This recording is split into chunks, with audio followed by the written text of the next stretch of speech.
You're listening to Financial Advisor Marketing, the best show on the planet for financial advisors who want to get more clients without all the stress. You're about to get the real scoop on everything from lead generation to closing the deal. James is the founder of theadvisorcoach.com, where you can find an entire suite of products designed to help financial advisors grow their businesses more rapidly than ever before.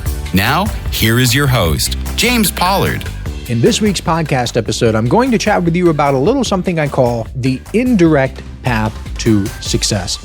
It's inspired by a financial advisor who messaged me on LinkedIn and asked about what advice I would give to someone in his early 20s who is trying to become successful. Presumably as a financial advisor, because you're asking the financial advisor marketing guy, but I took it to mean in general, in business. So I am going to zoom out. I am going to talk about business in general.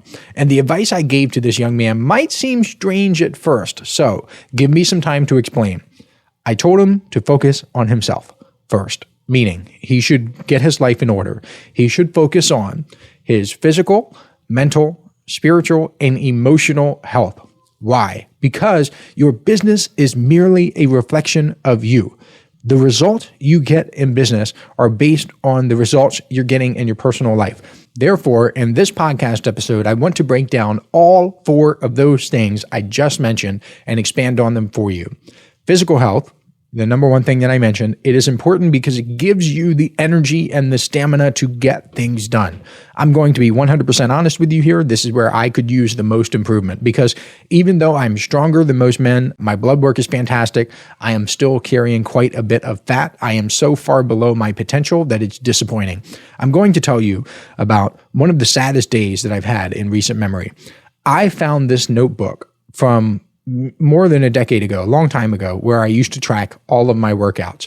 I used to bring a pen and a notebook to the gym. Yeah, I was that guy. I had a notebook literally to track every set and rep I did. Today, I use the Heavy app, HEVY, and I love that. I know there's also Strong. There are lots of different apps today. Those apps did not exist back in the olden days when dinosaurs roamed the earth. But I found that notebook. And when I did, it was humbling. You know the expression, the wind knocked out of your sails? Well, that is what happened to me. I just was speechless. I was humbled. I was shocked. I was bamboozled, whatever words you want to use to describe it, because I have fallen so far that it is embarrassing. In 2014, for example, I was repping 95-pound dumbbells for shoulder presses. Today, I will be lucky if I got 70 pounds for 3 sets of 12. Do you know how humiliating that is? It's not the weight itself. It's what I used to be capable of, and I let it slip through my fingers. I am now a used to kind of guy. I really don't like the people who talk about the things they used to do or what they used to accomplish. I want to know about what you're doing today. What are your goals? What are you moving toward? But yeah, I am now a little bit of what I despise. I am the used to guy because I used to be a lot stronger. The good news, of course, is that I can improve, and I am improving. Bit by bit, I'm getting there. My point with improving your physical health is that you cannot pour from an empty cup. You cannot grow a thriving business if you're constantly running on caffeine and willpower, if you're just eating Twinkies and ding dongs every single day. Your physical health provides the energy and stamina you need to tackle long hours, to make critical decisions, and to show up as your best self. I know Warren Buffett eats like a 6-year-old, okay? I know Donald Trump eats like a 6-year-old. He has McDonald's all the time. And you're looking at these people and you're like, wow, these are super successful people, depending on who you ask. For Donald Trump, I guess. And you're wondering, wait a minute, if they're eating this and sleeping terribly and they're still getting all this done, what is wrong with me? They are exceptions. It's kind of like my wife used to do a lot of work in the school system, and she would encounter seniors who say, well, Mark Zuckerberg dropped out of college or Bill Gates dropped out of college. I don't need to go to college. It's like, you are not Bill Gates. You are getting C's and D's in your classes. It is not the same comparison, but you can still improve your health. Wherever you are, you can do it. You can get better. Think about the foods you put in your body. Do you think there's going to be a difference between someone who eats a donut for breakfast every day versus someone who has steak, eggs, and broccoli? It wouldn't even be a fair fight. Your body, this is going to get kind of deep, but so is this entire episode. Your body is the temple of your consciousness. Everywhere your consciousness goes, unless you're doing astral projection or something, I guess, whatever, your body is going to follow.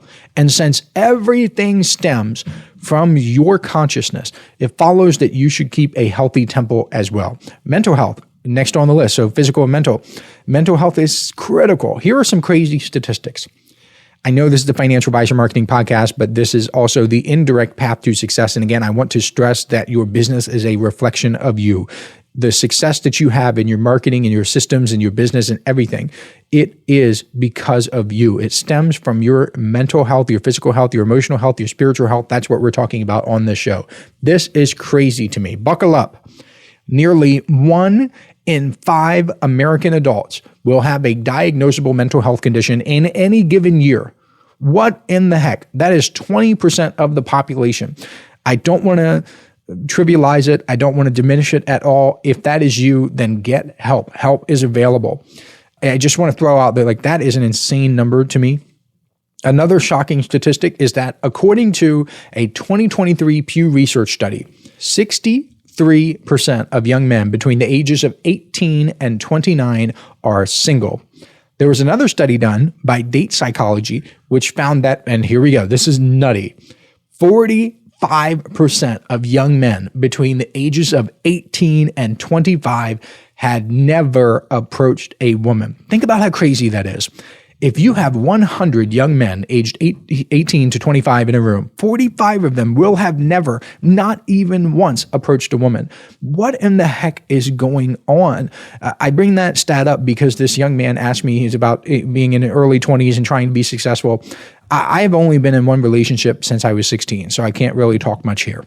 The only thing I can tell you is that if you're a young man, having the right person in your corner is so essential. I know there's all this red pill nonsense on the internet about being a high value man and all this, but the women are out there. They're literally 50% of the population. You don't need to chase some social media influencer either. You don't need an Instagram girl. You don't need the girl who brings her camera to the gym and films every single rep and set that she does. You don't need that woman.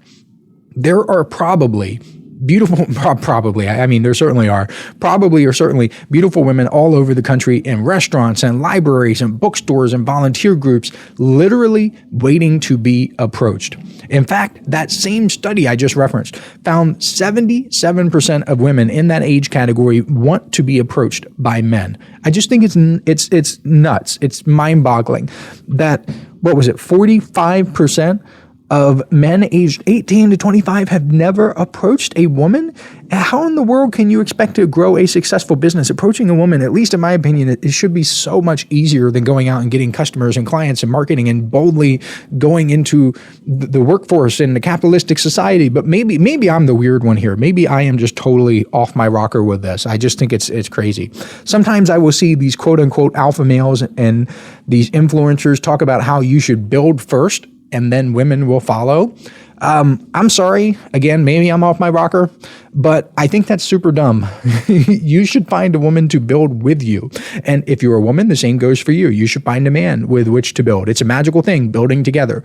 And if your boyfriend or girlfriend or potential spouse isn't down to build with you, then he or she isn't the one. I'm sorry. You should not try to build a future with someone who doesn't want to build with you. It seems so obvious, but you just shouldn't. If you are a young man in your 20s, getting in a good relationship is probably the number one most important thing you can do for your mental health. That's why I'm including it in the mental health section. I'm not sure if this advice will be popular or not. Maybe I'll get some hate for this, but I'm calling it like I see it. Here are some of the things I think are helpful outside of relationships.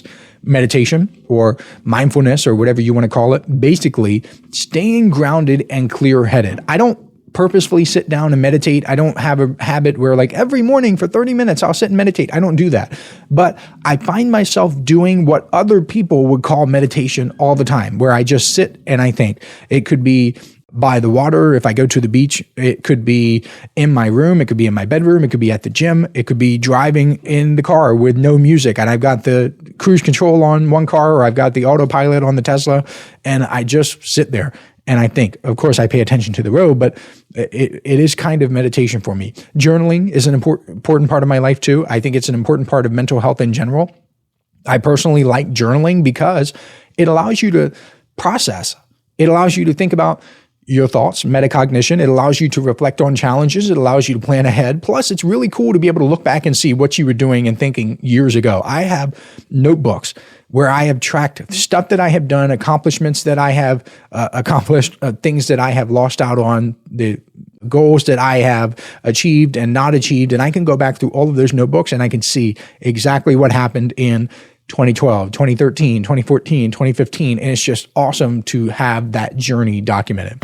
Listen up, financial advisors. This is something special I'm doing exclusively for people who listen to this podcast. If you subscribe to the Inner Circle newsletter over at theadvisorcoach.com/coaching, I will send you a collection of 7 copyright-free emails personally written by me that you can use right away to begin getting more clients. I call these my objection-busting emails because they're designed to overcome the biggest objections financial advisors face. All you have to do is send me an email letting me know you've subscribed, and I will reply back with a link where you can download them for free. I originally offered these in the May 2024 Inner Circle newsletter issue, and it was one of the most popular bonuses I've ever given away. Today, these 7 objection-busting copyright-free emails are only available to listeners of this podcast because I'm not mentioning them anywhere else. Go to theadvisorcoach.com/coaching to subscribe today. Now, back to the show. Another thing for mental health that I think is super helpful is taking frequent breaks, especially in the beginning when you're not used to grinding all the time. And I know some people like to make the hustle fashionable and make you believe that you should burn the candle at both ends and go hard, bro, and all that. And I can get down with that every so often. I mean, I think it's important to go hard. I think it's important to really put the work in, but I think it's goofy to try to do that from day one. And I can burn the candle at both ends with the best of them, and I continue to do it every so often, but it requires stamina, and you need to build up to that. You don't take someone off the street and expect that person to perform like a high-level athlete on day one. You just don't. You build up to that point. You have the person train. You have the person get better. The reason I bring this up is because entrepreneurship is a mental game. Your ability to stay focused, to make decisions, to solve problems depends on your mental well-being. It comes from your brain.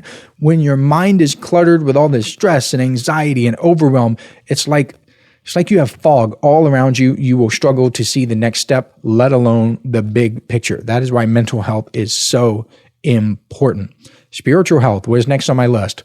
I remember I talked about what are the 4 things? Physical, mental, spiritual, and emotional. So let's talk about spiritual for a little bit.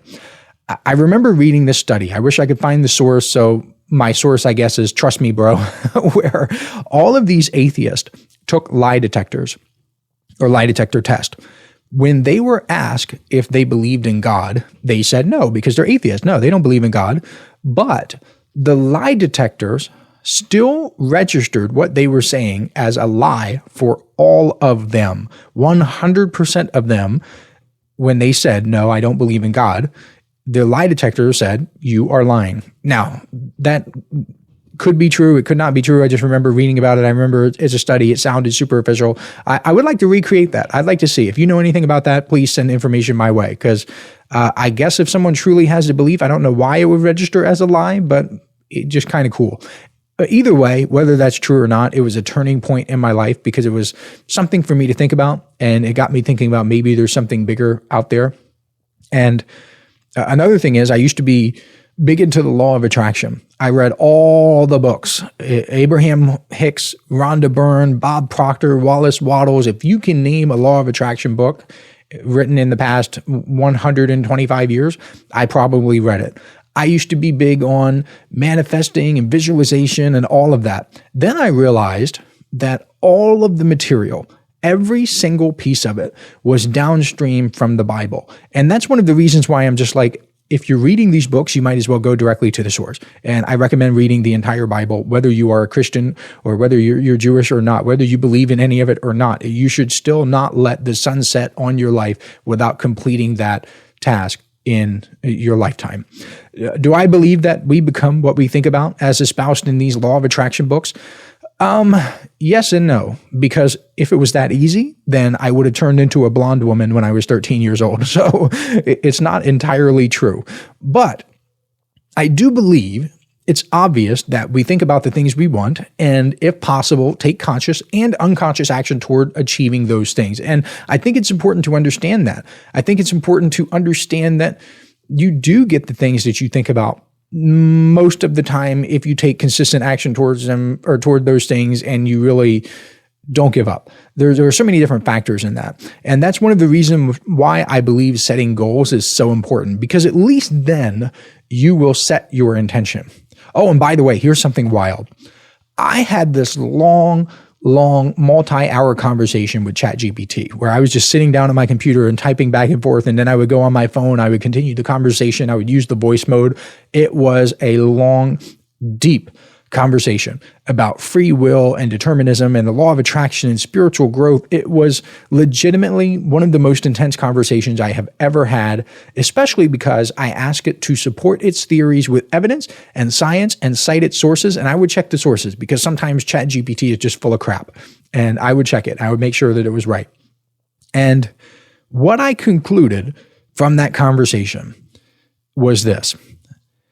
We probably don't have as much free will as we think we do, but the little bit we have is extremely important.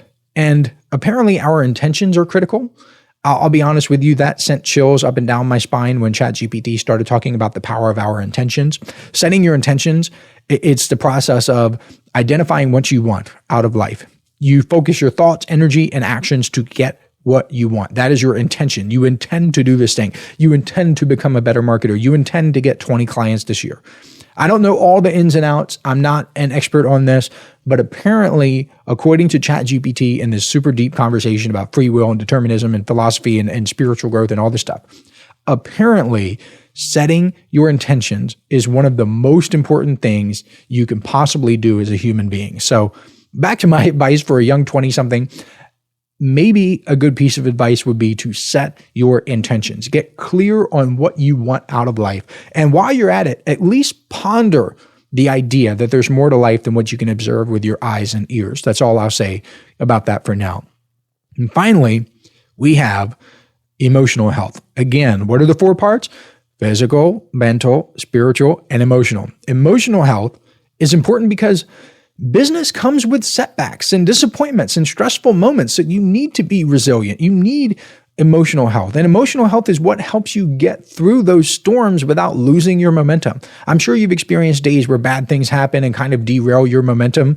Well, imagine that 10 years go by and you lose your momentum once in a blue moon and another financial advisor doesn't.